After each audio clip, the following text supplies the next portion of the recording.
যে পদ্ধতিতে কালকে গোটা ঘটনা ঘটেছে সেখানে আইনি হস্তক্ষেপ প্রয়োজন।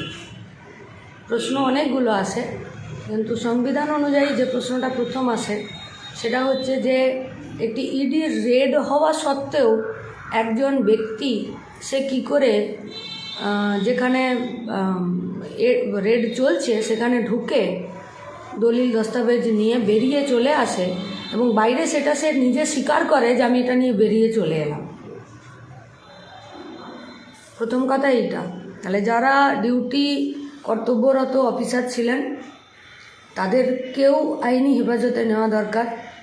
এবং আমাদের রাজ্যের মুখ্যমন্ত্রী, কিন্তু তিনি একজন ব্যক্তি। আমি জানি না কোন ক্যাবিনেটে সিদ্ধান্ত হয়ে তিনি গেছিলেন এবং কোন মন্ত্রিসভায় সিদ্ধান্ত হয়ে তিনি গেছিলেন। যদি মন্ত্রিসভায় সিদ্ধান্ত হয়ে গেছেন তাহলে মন্ত্রিসভাকে জবাবদিহি করতে হবে, কিন্তু গেছেন তো একজন ব্যক্তি, ফলত সেই ব্যক্তির বিরুদ্ধেও আইনি হস্তক্ষেপ এবং আইনি যা যা ব্যবস্থা গ্রহণ করার সেটা করার। আমাদের রাজনৈতিকভাবে দুটো প্রশ্ন, যে কী এমন ছিল যে সমস্ত কিছু জলাঞ্জলি দিয়ে সব কিছু ছেড়ে দিয়ে তিনি বাইরে চলে গেলেন আর সেখানে গিয়ে প্রতীকজনের বাড়ি থেকে নিয়ে এলেন।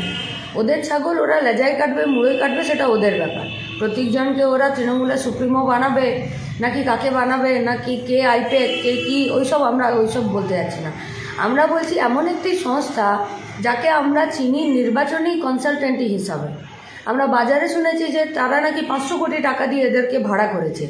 আমাদের প্রশ্ন হচ্ছে তৃণমূল কংগ্রেসের কাছে এত টাকা আসছে কী করে?